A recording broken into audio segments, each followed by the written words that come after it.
Good morning, families. It's your host, Crystal Sanford, here for another episode of Thriving Special Families.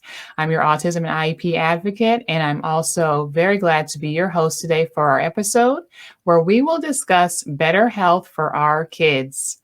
I'm very also happy to have my two special guests, Dr. Renee and Dr. Bret. Hi, guys. Hello. Hey, good morning. Morning. So thank you so much for being here. I'm really excited to hear more about you and sharing about what you're offering for families, especially those like my own, families of special needs, in the realm of pediatric integrative care. So families, again, this is Thriving Special Families, your live show and podcast where we offer insight, humor, and hope along your special needs parenting journey. I also want to give the disclaimer, this is not a show that offers advice. So if you are in need of specific legal or medical advice, I encourage you to contact a professional in that area with specifics regarding your situation. And so we have, again, Dr. Renee and Dr. Bret, and we're going to talk about pediatric integrative care and how to gauge and ensure better health for our children with unique needs. We have Dr. Bret. Dr. Bret came to Integrative Medicine through a long time of commitment to listening and learning from the needs of his patients. He was first introduced to alternative and complementary medical treatments in his undergrad work at the University of Michigan.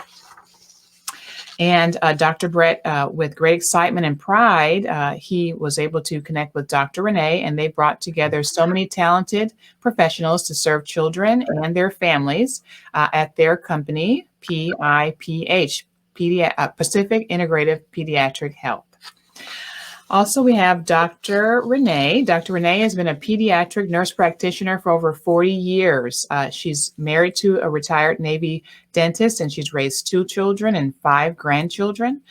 Dr. Renee has practiced in 8 states and has lived 3 years in the Philippines, where she studied with faith healers. Dr. Renee has also had her own health challenges, and in her study of traditional health healing methods that led her to get advanced training in Ayurvedic medicine and a certification, as well as a happy, healthy mother-baby Ayurvedic provider. And she truly does practice what she preaches. She uses daily routines, and she also wants to create a new model of health and healing for children that combines the best evidence-based practices using teachings from both Western and traditional medicine for years. And so we're very, very happy to have you guys here as our special guests. Thank you. It's really an honor to be here. Thank you, Crystal. Oh, thank you. And so, we've shared a little bit about your story, but I really am a proponent of story. I really value everyone's story and where they're coming from. And so I'd love to hear a little bit more about what led you to the area of pediatric integrative care. And let's start with Dr. Bret. Yeah, I was at Michigan, at University of Michigan Medical School, and typical Midwestern or Western medicine training for decades, and then came out to San Diego. Was at the University of California at San Diego and Children's Hospital, and did residency, and then did medicine out here. And one of my first jobs was working with people with less means than I was used to, and using grandmother medicine is what I like to call it. And it was where I would be trying to do my medical training with them, and they would have different things. Grandma would come in with giving chamomile tea to babies, and I was taught never give anything except breast milk to babies. And it was me sitting back and listening to this tradition that now is like mainstream, that I learned that they could treat things better than I could. Wow. Medicine was great at curing ear infections, pneumonias, and kind of infectious diseases. Great with vaccines, and we do some preventative things for kids. But it chronic illnesses, things like colic, things that we just didn't have. There was so much that medicine didn't offer, and I started listening and looking at what was really working out there and how herbs things could help. And I became involved in getting some of my own healing and working through some some different things. And I had taken some courses way back in medical school on qi and acupuncture and learning about different ways and techniques. And so it's come full circle now where Renee and I have come together and found that we really want to bring all of these things in one thing to parents, combining the best of Western medicine. When you've got a bad infection, we can help you with that. Right. But when you've got a kid with chronic needs, or you've got some other chronic problems, we're seeing huge amounts of adolescent depression or anxiety, which we didn't see. We've got diabetes on the rise in the teens, and we've got other kinds of chronic things going on with obesity and high blood pressure and 10 and 12-year-olds. That things that we can actually hopefully help and prevent. We want to do a lot of prevention and lifestyle things that we weren't taught in medical school. I never learned how to teach a diet or how to talk about nutrition or really talk about lifestyle. We'd tell parents, you should exercise more, or you should eat better, but never really got to tell a parent or teach a parent how to do that, or how to take care of a kid with special needs. And autism, we're seeing such huge increases in autism, and you're kind of focused on that, but there is a lot you can do. We may not be able to cure autism for any, under any circumstance, but we can help with a lot of the signs and symptoms and things that are seeing. And we've had, kids turn around and be able to be functional where they weren't functional in the past. So it's been a journey. I can imagine. It sounds like it. And I really want to say, as a piece of that journey, kudos to you for listening to your patients, thinking outside the box and being that flexible. I think that that's maybe, I don't want to say rare, but sometimes it's rare, when it comes to physicians. I think sometimes parents maybe have things that they're considering and they feel as though their voice has not been heard. And so that's awesome that you were able to listen to your patients, to see some things that are working and to consider different alternatives. I think I've had a similar experience, except that with my husband was in the Navy and we moved every 2 years. So I was moving all over the United States. So along with taking my Western medical training and I was seeing patients from all kinds of different backgrounds and experiences that were so different from my own, and then living overseas for 3 years. And I think that it really opened my eyes to the fact that there wasn't just one way to do something, that there was a lot of different ways, and that some of these ancient traditions have been around for 5,000 years, Ayurveda, 5,000 years. And it's been interesting as I wanted to learn more about that. My patients, again, were the ones who were saying, but this is something that we're doing. And I had always felt that as long as it wasn't harmful to them, that I could see, why wouldn't I support them to do that and to listen to that those practices often are very healing and supportive for patients, particularly around different spiritual practice and prayer, or right down to the kind of exercise that they're doing is so important. So, but it's hard with children. I think that one of the things that we found that I found myself with my own, trying to make changes in lifestyle is challenging. And especially when you're trying to change, for a mom, when you have children, you have to, and you only have maybe one child that's got a problem, do you change everybody's lifestyle? Do you try to do something for just that one special child and then try to have something totally different for the rest of the family? It's very, very challenging. And it's making diet changes, particularly for a child who you're asking to be on a special diet because they've got food sensitivities. How do you manage that with your whole household? And a lot of what we're doing, I think, here is to try to really create that lifestyle and support the family, the mother, and on that journey all the way. I know how challenging it is myself. You change your diet and you're good for a little while, and then you kind of fall back, try again, and you feel like a failure. And our goal is to say, no, we're all human. We're just going to keep moving ahead. And every little change that you make, we're going to be there to support you, right down from how do you change your diet? How do you manage your life? How can we make this as easy as possible? How do you actually help all of the children in your family be healthy, not just focus on the one special needs child that's in your life, but how can you use that to really focus on health for everyone in the family. And I think that that's, was part of our goal. So I think that my own background with my own experiences and then moving so many different places really brought me to realize that there was a lot of other ways to do things, and really sought me into looking for other things like that. Well, that's great. Sounds like you guys bring such both rich backgrounds that together you're really, developing something that can be very powerful for families. Let's just dive into what is pediatric integrative care.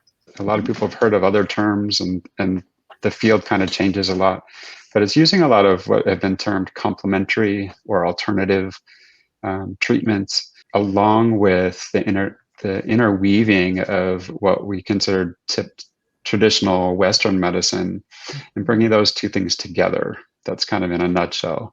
There's a lot that goes into it. It can be anything from chiropractic care, acupuncture, Ayurvedic medicine, traditional Chinese medicine, osteopathy or manual therapies, naturopathic medicine, herbs. There's a whole range of things that can be used in integrative care.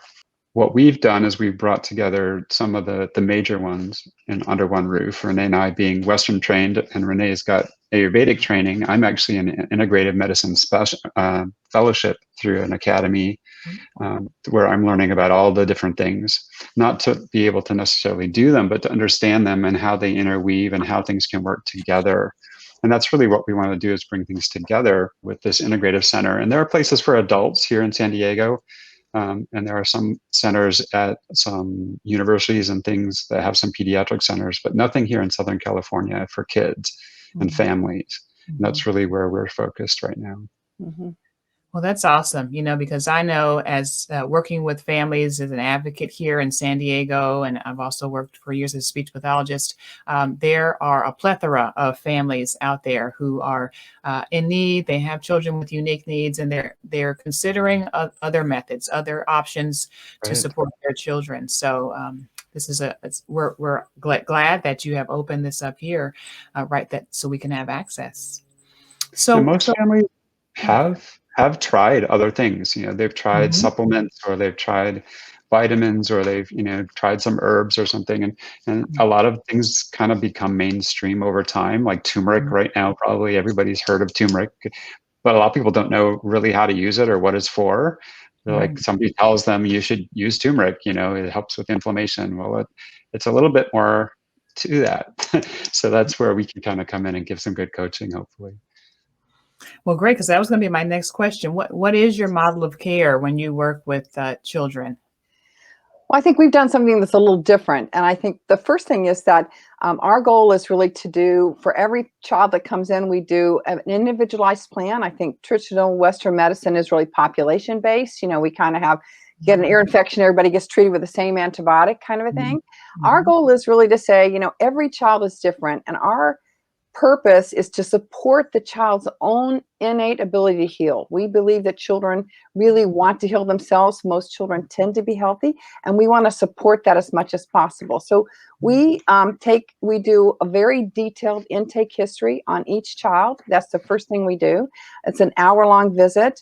And then we actually have integrative rounds where all of our practitioners, our naturopath, our Chinese medicine, Bret and I, our osteopath, get together, and we sit down and we discuss the case and decide what is the best plan of care for this individualized child, what lifestyle medicine things, what treatments might be needed.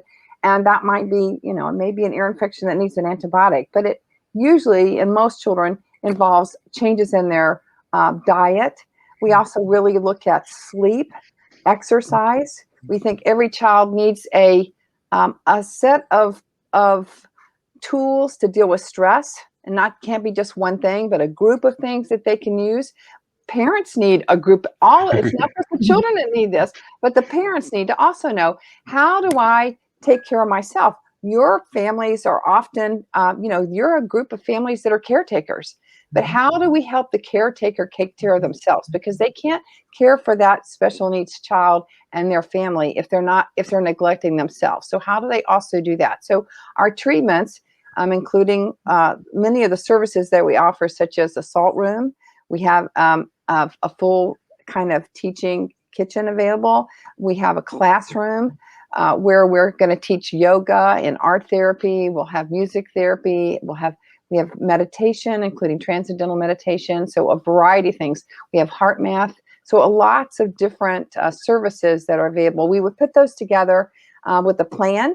We'd go back over it with the parent, and then they can decide what are those things that they would like to involve their child. And that may be one visit or maybe a series of visits for different things that they would like to do. Plus, of course, we have the regular pediatric care, all your well child visits, your school visit, your camp visit, working with a school for their IEP for a child that's getting any kind of individual education plan. So those kinds of things. Just the normal pediatric care, vaccines also are things that we're offering. We really try to, again, focus on what the parent needs or wants and at that moment. We may say, oh, wow, your diet's really off, but it's really the parent's worried about the sleep or the behavior. And there may be a lot interrelated to that, but we're going to focus our goal on what you need most. Right. So that really is, doctors tend to just like throw out, you need this, you need this, you need this, and do all this. And the parent's like, well, how far is that going to get, right? Especially in those special needs family. This may be a great big plan, but we're going to start with, where's the mom right now? What is her what is the biggest concern that she has? And that may not be the thing that we think is the most important thing, but our goal is what is the thing that the mom feels like she needs to deal with. Often it's a behavior issue, and that maybe they can't sleep. The child's up all night. Nobody's sleeping in the family, or so whatever that is, we're going to take it from there, and then we'll add on the rest of the treatments as that's needed and as we can expand to that. Wow, that's wonderful. Sounds like such a rich environment where kids can truly thrive, because it's, like you said, it's individualized, just like our IEPs. What you're offering is individualized and can only, sounds like, benefit. These are only things that are healthy and good and natural that can benefit a child and a family. And so parents, again, just want to remind you that we are Thriving Special Families, sponsored by Sanford Autism Consulting, your autism and IEP advocates here in San Diego, California, where we serve families throughout the U.S., helping you advocate for the special education that your child deserves. And today our topic is better health for our kids, and we're learning about pediatric integrative care. So Dr. Bret and Dr. Renee, why would let's just say an autism family, it's Autism Awareness Month, Autism Acceptance Month, why would a family of autism, why should they consider integrative care? I think a lot of pediatricians struggle with kids with autism and don't have a lot of tools in their toolbox. There are a lot of things that we can offer that are more natural that we can try. Our kids with autism especially are extremely sensitive, not only to their environment and to stimulation around them, but also to medications and even to herbs. And I've experimented with using some just gentle herbs and have a really amazing response to kids that could just drink a tea, just a kind of mint tea, and actually have decrease in their outrage or their outbursts.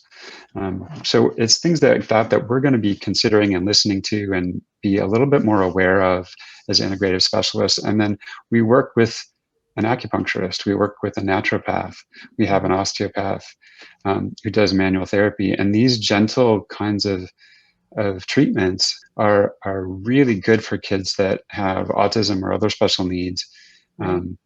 They can help them kind of, I want to say defervesce. They can just bring them down a little bit in their struggles. I think also we tend to kind of look at the cause of disease. And again, I think that's a little different focus than just your traditional Western medicine pediatrician. And which is one of the reasons I don't think they have as many tools in their toolbox. And I think that we're also very willing to listen. I was just looking at one of the questions on trying to find a good dentist. We don't necessarily have a good dentist, but one of the things we're focusing on is really building a group of partners and a list of resources for all of our parents so that we have referrals where we can send parents to places like Sanford Autism Consulting. So I think that, I think just, again, listening to our parents, but again, these nice, gentle, natural therapies that we can work with, because we realize that autistic children have very special needs and are very sensitive. I think the other thing that makes us different is, because we're under one roof, is knowing what the other therapies or herbs or anything else that mom is trying. If you're just going to a pediatrician by yourself, and then on your own, a mother is going out and, say, getting another treatment, there's very little conversation that's going on between those two providers. And so that's when something's not going right, you don't know where to say, what are you doing that's really the triggering the problem. Maybe it's another caretaker that the parent's going to, and if the primary caretaker, the pediatric caretaker, doesn't know about those other treatments, it's very hard to know where to identify the problem. So I think that's what we do, is really we're coordinating that care, really becoming a care coordinator. That's wonderful. Yeah, Right. it's wonderful that you have it all in-house. And I did want to speak to that question about finding a dentist and the Right. child being sensitive with the teeth brushing. Are there things, maybe these gentle treatments that could just maybe bring him to a better place of calm so that mom could help with the brushing? Right, exactly. That was my thought. That our osteopath, our manual therapist, probably could work with him. I also know that occupational therapy, and I think Trident has a whole system that you've interviewed some of them before, that they do occupational therapy that can work with the mouth and the sensitivity and those kinds of things, and be able to kind of help them start there to be able to get the teeth brushed, and then be able to work hopefully with a good dentist who's a little bit more sensitive. There are dentists out there who are integrative. We haven't found one, I don't think, that's pediatric based, which I'd like to still explore that, because that would be really helpful for someone who's sensitive to the special needs kids. Right. But yeah, that's what we would offer, and it's possible that even our acupuncturist and our naturopath would have something to contribute, and that's where we're just always amazed. I know Dr. Renee and I have integrative rounds, and right now, even though we're not in our own space, we still have Zoom rounds, and we've got one tomorrow where we talk about cases like this. What would we do for this? What could we offer, and where would each of us come from to look at that point of view, to be able to help a mom figure out how can we get her to be able to get the kid to brush his teeth, or help her to be able to get him to brush his teeth. And of course, children are constantly growing, and because they're growing and changing, they have the normal developmental stuff. Plus, of course, their disease process is changing, their autism is changing, and their sensitivities are changing as they're developing, growing. And so it's an ongoing process. I mean, I think you have to stay on top of them, and you don't want to just do one thing and then not see them again for 2 years, because these are issues that are continuing. Yes. And like you said, with their own natural development, just their bodies are changing, their development is changing. And then the nature of their challenges shifts. I talk with other autism parents who will say, we thought we had something, handled. This wasn't an issue. And now a year later, it's an issue again. They were potty trained, and now all of a sudden they're not. Or we had meltdowns under control, and now they're not. And I wanted to ask about sleep, because that's one thing that you mentioned about, because I'd love to get some tips. Some of our families are not in the Southern California area. They may be watching or listening from anywhere around the country. And so if they don't have access to your wonderful services, what type of things could you recommend, let's say, for a child struggling with sleep issues? We would look at first a lot of what's going on in the environment. I think the first thing that comes to my mind is watching out for devices, electronic devices. They disrupt the melatonin cycle in the body, in the brain, so that you don't have that melatonin to fall asleep at night. So that's really important. And I know kids with autism, especially, they're almost addicted to their devices if they get them. So it's really important to remove devices, the blue light, those kinds of things, at least an hour or two before bedtime. And then we can supplement with melatonin, or we can use even chamomile tea. There's things that we can do that can be pretty helpful.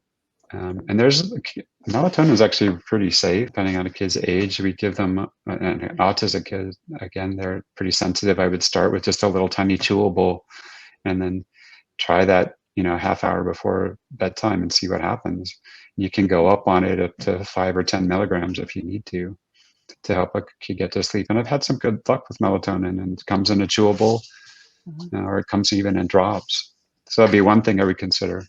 I think the other thing is just routine is so important. It's so important for all children, but for an autistic child, it's incredibly important. So having a routine that you get into that is allowing the child to kind of calm down, Calm. you know, a warm Epsom salts bath, or which also has magnesium, which is really good for helping go to sleep, or some lavender or a massage on the child's feet. Again, some children wouldn't tolerate that. Other ones may find that very soothing. So you have to kind of work with the child. We like keeping their feet warm, so putting socks on. Again, some of those children wouldn't tolerate that at all, and some would find it very comforting. A heavy blanket, you know, again, different kinds of things that we would work with to recommend. A dark, cool room. Sometimes a sound machine is really good. That noise Background noise prevents the other things from waking them up. So, and again, that routine, going to bed at the same time every day, trying to get up at the same time every day as much as possible. Again, these are things that can be challenging for a mom who's got other children that have different bedtime needs and are going to school. And right now with all the disruption with COVID and everything, it's been very, very challenging for these families. But I think that those are things that we would really be working with a mom to do. And some of those we would implement in small steps. A child that's autistic, we probably only make 1 or 2 changes at a time, see how that goes, and then slowly add things in to help them. That's great. Thank you for sharing those tips. I had another question around attention. So, you know, we do support primarily kids on the spectrum, but also, you know, as an advocate, I support families who have children with attention challenges. Sometimes there's that comorbid with ADHD and autism. And so what have you seen successful integrative medicine in addressing attention in children? Again, a lot of times we look at root cause. So we will figure out what's overstimulating the kid. Is it sugar? I mean, we were doing a little thing on sugar, a little blog, and there's over 100 ingredients that are added sugars in food. So, you know, the first thing we're going to do is look at what is their sugar content, because we know that's stimulating. Caffeine actually can be calming. And there's a whole bunch of other what we call nervines that can help people. We're all familiar with caffeine, and we're probably familiar with chamomile. There's a whole range of things that can be used to help people to focus. And of course, there's stimulants. What's good is that Dr. Renee and I, we can go that whole range. We can go from a calming tea all the way to the stimulants, which for a kid with ADHD can bring them down. So it depends on how bad they are and where we are. Are we getting kicked out of school soon? You know, do we have time to work on changing diet and activity? Do we get into a routine? Are they sleeping? You know, that's a big one. We can sometimes make sure that they're sleeping well, and just getting them to sleep better can help them to focus better at school. If somebody's overtired, they're not focused. If they're just not getting their night's sleep, their brain's just not detoxing like it's supposed to. Yeah, there are just so many things. I think that really, you know, when you look at these children, also things like heart math, again, depending on the age of the child, giving them different kinds of stress relievers, ways that they can bring down anxiety. But again, diet is so key for some of these children. Diet is so often a trigger for their ADHD. So really looking at what are the triggers that are causing them, and then working with them. Because if they can get all the rest of their routine and sleep down, some of these other things will really go away, and help them be in a place where they can focus and they can look without necessarily taking a lot of medication. Yeah. Awesome. You know, we've talked about heart math a couple of times, and I don't know if people know what that is. Yeah. But it's a biofeedback technique. Yeah, that's really good for kids and for anyone, actually.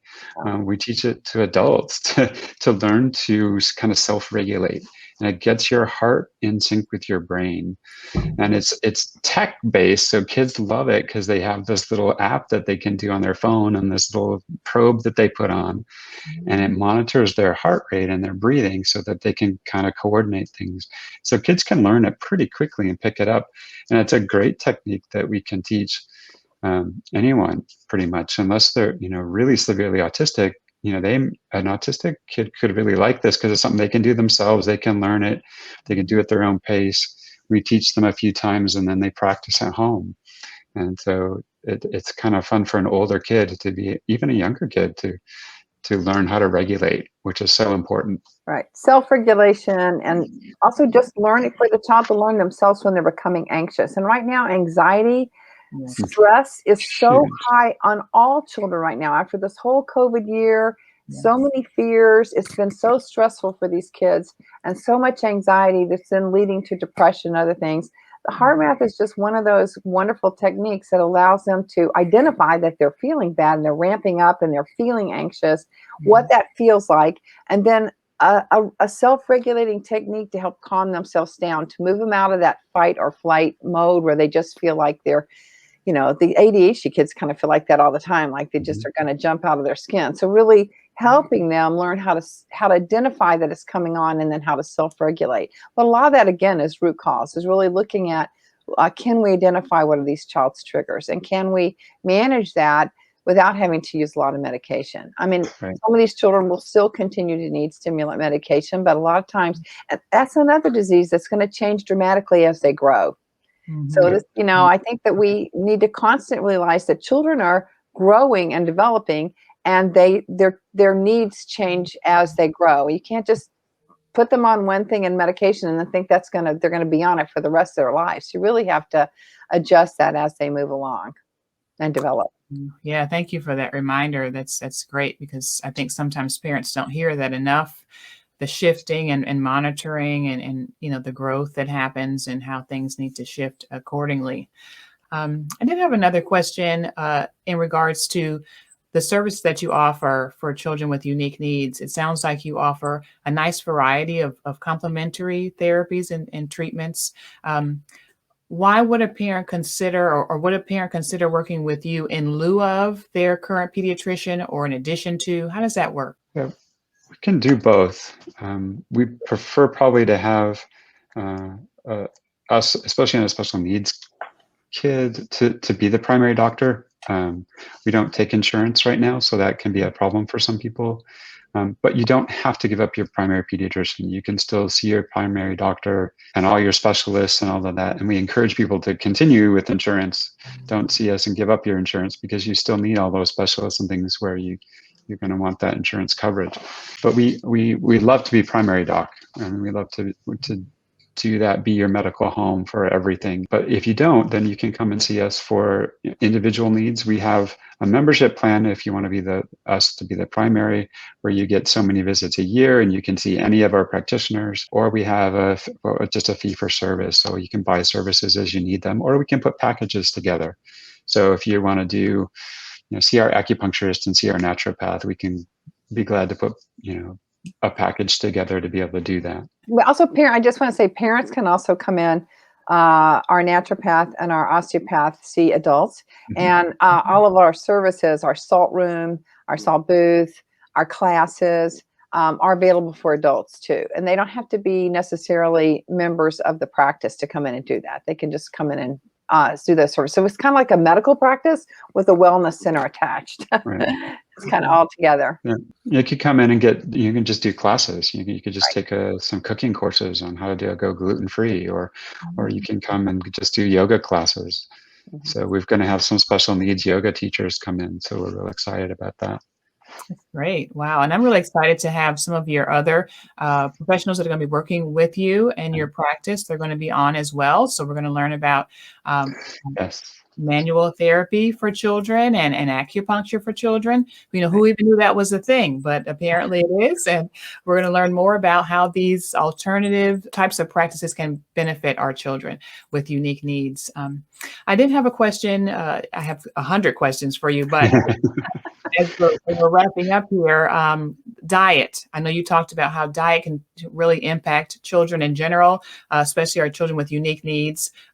What are your recommendations for parents around that? Do parents need to just, jump in 100% to a gluten-free diet, or when do they know when to make those significant changes to the diet? Well, I think that I think the biggest thing about diet right now is to really, again, take each child individually and each family individually. We certainly, I think it's really hard to go in and say, you need to go on the autoimmune diet and cut out everything. I mean, realistically, it's very hard for parents to do that for any length of time. You might could do it for 2 weeks, and we might want you to do that for 2 weeks, but it's easier for us to actually test for sensitivities. We also do testing for environmental toxins, mold exposures. So we can look at, again, that's some of the root cause of disease. So we'd want to look to see if that might be a trigger. But if we know what foods might be causing sensitivities, then, we could put you on, a diet where you're getting rid of dairy, eggs, and stuff. But what we find out on the food sensitivities is that you really are sensitive to green beans. And we hadn't cut out green beans. So what we really want to do is to do the testing so we know exactly what to say. It's much easier to tell a mom, you need to cut out these 2 foods, rather than to say you need to cut out everything. These are 2 things, and we're going to help you do that. A gluten-free diet for children that have autoimmune diseases really is very important because it's such a problem. It causes such a leaky gut and creates a lot of, that's a whole nother topic, but a lot of other neurotoxicity goes straight to the brain. So when you have a child already that's having problems like autism or ADHD, where they've got not a lot of neurologic problems, going gluten-free is very good. But being gluten-free myself, it really takes somebody who is going to help you create a gluten-free diet and know how to get those. There's a lot of gluten-free foods that are out there now, but often they're full of sugar. So knowing how to actually go gluten-free realistically and how to cook that way is really important. I remember when I was told gluten-free is just this prescription, you need to go gluten-free. And I'm like, okay, well, how am I going to do that? I'm not going to do that. I don't want to do that. I want to get rid of all the food I ate. I'm not going to do that. And it actually took quite like 3 years before I actually could get to a point where I would say I was 100% gluten-free. So it takes, I hope we can get parents through that process in a month or so, because I think that, we have a lot of experience now doing that. It can really help with recipes and how to do that and the kinds of foods you can buy. And there's a lot of support out there for people that want to go gluten-free. So I think that, that's what we're out there is to help you do that. But diet is so critical. But we'd also just everybody to be more plant-based. Just because it's healthier for everybody, the whole family to be more plant-based. It doesn't say you have to be vegan or vegetarian, but trying to get a more plant-forward diet and helping you so that also when we're just working with families that have new babies, how do you introduce solids in a way where you're really introducing vegetables and really trying to stay away from the pesticides and the things that are out there. So we're just really very sensitive to how you can also be around healthier foods, making healthier food choices, staying more organic and pesticide free, and something that's more nutrition dense so that everybody is just healthier and that we're helping the environment to be more healthy also. Excellent. Excellent. So, our takeaways today, as we've been discussing better health for our kids, an introduction to integrative pediatric care.